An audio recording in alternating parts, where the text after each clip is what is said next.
All right, I'm back here on the wall. I apologize, last time I was here digging, it was getting later and I wasn't able to get any footage of me actually pulling bottles or bottles, in the wall. This is where I was digging out, so I shoved some rocks in there to kind of support it, plus mark my spot and hide it, whatever. But I just talked to a foreman of this project, and he said he didn't have a problem with me digging here at all, which is great. I don't know that I necessarily needed to even ask him, but it's always better to ask. And yeah, he confirmed this is all going to be torn out quite a ways back. So let's see what we can find here. All right, here's my first exposed bottle that looks like I can recover it. So let's just see here.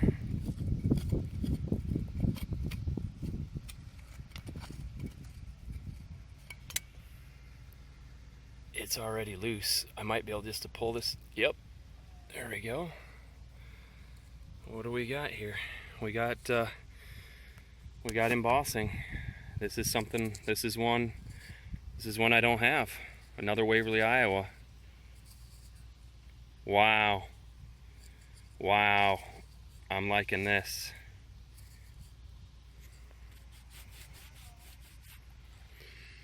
It says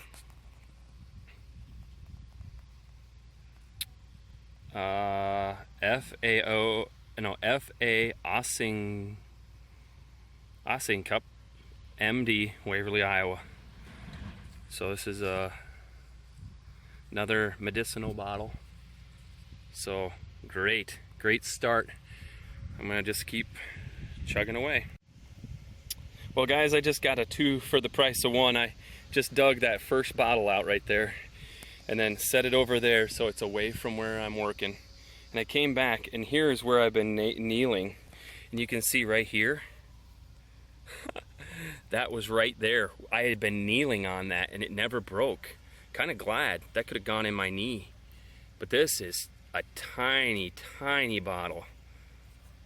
Really light. It almost doesn't even feel like glass. I bet it's so thin. So I'll add that one to the collection. Great start. Let's keep going. All right, just dug this old pot. It was, I don't remember where it was now. I don't know what that is yet. I'm still trying to figure that out. But it's kind of hollow in there, and it could be something protected in there. But this, just pulled it out. It was upside down. It's all rusted out, so not a big deal. Yeah. No, chuck it down there. Oh, look at this heartbreaker. Look at that heartbreaker right there. Oh, part of a jug. Who knows if that was a fragment or not. So, oh, here's another piece here. It's just all over. So, all right, let's get back in there. All right, I think I got another bottle here, and this is the neck to it. So it'd be a bigger one. Let's see if I can't get it out of there. So I'm gonna shut the camera off and try to extract this one. All right, I just broke it free, and this piece of metal was on top of it, so I had to dig underneath, and that loosened it up. So let's see if it's whole or broken. It looks whole.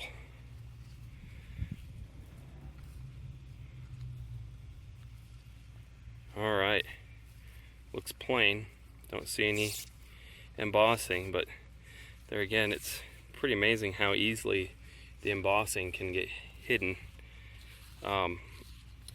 with all the dirt and stuff on it. But I'm not seeing anything on it, but I'll take it. It's a nice, good size one. Oh, got a bottom stamp here. Let's see what this says. It says Ayer P4. So that should help me. And it looks pretty green too. I like that. Maybe just the bottom, but all right. Great find. That was the furthest the deepest one that I found so far. So I'm gonna keep excavating this area. Hopefully there's a big rock here, and maybe underneath that rock they're protected, so we'll get back to you. All right, here, a quick update here. I think I've already shown you these two, the embossed one and then this little tiny one. Yeah, man. I probably just broke this. I don't know, I don't see any cracks or anything, but I did just see another one of these in there that was broken in half. But then since that, I've gotten these. This is a plain. All three of these that I found are plain. But they're larger bottles, which is good, but they're down there at the bottom. So it's coming along good. And just exposed this right here, and gonna try to loosen it up. This piece right here, that's the handle to a big chunk of crockery, and I just chucked the other big chunk, I think. Oh no, it's right there. The odds of finding something like that intact are slim to none, so it's kind of fun when you just find big chunks. So let me get this out of here and I'll be back. All right, just got another one here. This is a fun one. Oh man, look at that. Ruby foam for the teeth, put up by E.W. Hoyt and Company, Lowell, Massachusetts. Ruby foam. That we should bring that back as a toothpaste. So very cool, very cool. This is a once-in-a-lifetime opportunity here to hunt this sort of these types of bottles, these vintage bottles here in the Midwest. And I've got another one here that I'm working on. Looks like it's a square shape, and I might be able to pull this rock out. This was literally right up underneath that rock, and I was able to get it dropped down. So, and then I'm collecting parts of that crock, and then you can see here's the more of the crock. So, all right, I'll be back with you once I figure out what's up with that. Oh, there was a bottle earlier that I was extracting, and it had a broken neck. So, all right, let's get back in here. Well, that's where that last little bottle was that I was just talking about, and reached up and bumped it, and it wiggled, and I thought, darn, it's broken. Nope. Look at this little thing. No markings on it at all. I tell you what, I've dug probably close to 20 bottles out of this, and I don't think I've dug two of the same.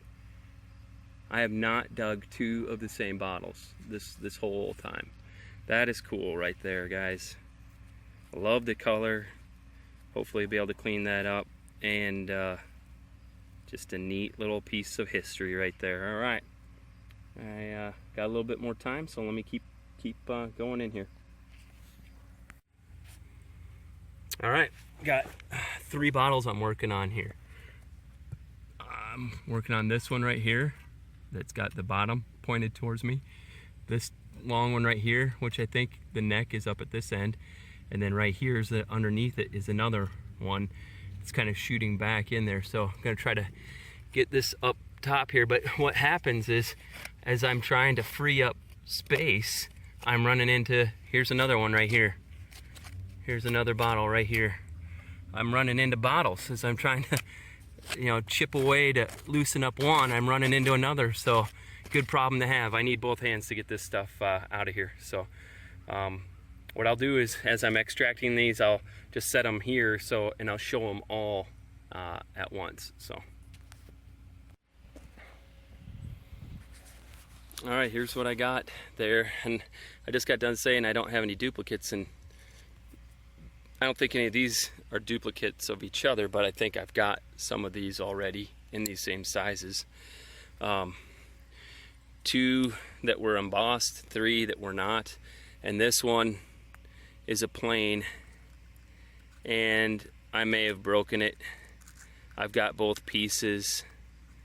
They fit together nicely, but I don't think I'm going to keep it. And then this one here was broken, and it was embossed, so I don't think I'm going to keep either of those. So these two here are both local bottles. Another Kaufman Brothers, but it's one I don't have, so that's pretty cool. And then here's another A.A. Brody, and I don't have one like this, so that's also pretty cool. So, all right, I'm gonna set these off to the side and keep going.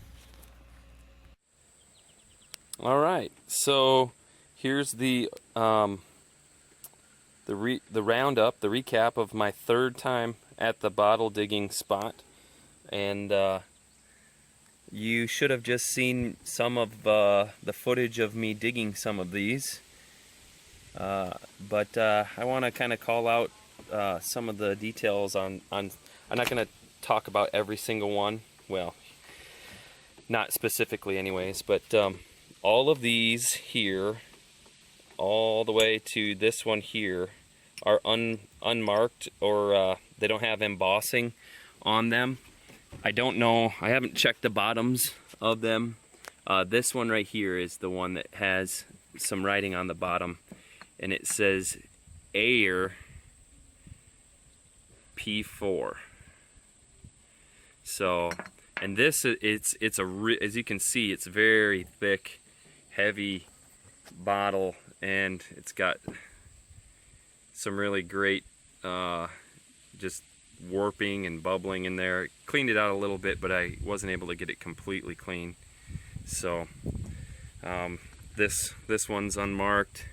These two are unmarked. This one is a really cool old. This seems really old because it's not symmetrical at all. You can see the bottom, some of the sidewalls are thicker, and when you look at it from the top, it's not even centered on there. It's just, I don't know if that just happens over time, that they kind of warp, or if that was the way it was made, but that's a neat bottle. This was neat. I found another smaller version of this kind of rectangular bottle that had embossing on it, and it broke, or was broken, so that was neat. This little guy, again, just a really cool, maybe this is just the way it is with making some of these square bottles, that the sidewalls are different thicknesses, but that's a neat little bottle. This one's just a generic, probably pharmaceutical bottle. This little thing here, don't know what it is. It cleaned up decent, so I don't know what I'll do with that. So over here to the ones that have embossing, here's another A.A. Brody Druggist, Waverly, Iowa, and it's that unique three-sided on one side and rounded on the other, and the patent date, I think, is the same. It says 88, so I believe that's 1888. Can't really see the details on that. I got another Kaufman, but this is a Kaufman Brothers, and look at the S, it's like running off the side, or off the bottom there. But so Kaufman Druggist, they operated as brothers and they operated individually, and I've got two of the Adolf Kaufmans, and now I've got Kaufman Brothers, which is cool. This is a new local doctor, F.A. Ossingcup, M.D., Waverly, Iowa. That's a neat little bottle. Haven't looked at the marking on the bottom yet, but W.T. and Company, USA. So, and now probably the two best, or my two favorite bottles. The first one being this one that says Ruby Foam for the Teeth, put out by E.W. Hoyt and Company, Lowell, Massachusetts. That's a cool bottle. I don't have. I'm talking as if I have a whole bunch of bottles. The only bottles I've got in my collection are the ones that you've seen me find at this location, because I'm not a bottle digger. So that was cool. And then this bottle here, if anyone can tell me what this is, or anything about it, it's colored. red. It's missing a chunk out of the bottom, but I don't really care. I don't know if that was some sort of salt shaker or something, but it's very thick. Doesn't have any markings on it. And the top has these little cuts in it that at first I thought was threadings, but then I'm not sure. They look like they were done after the bottle was made. The bottle top has sort of that tiered layer to it. And yeah, it's just a very neat, let me bring it back down here. It's just a very neat bottle. It's my wife's favorite, so I'll probably get to keep it. So yeah, if anybody can tell me anything about that one, I'd appreciate it. Anyways, it was great to get out there again. I'm gonna try to keep going back as long as I can, keep getting bottles, and as long as they haven't dug anything out. So thanks for watching, thanks for subscribing, and we'll see you on the next video.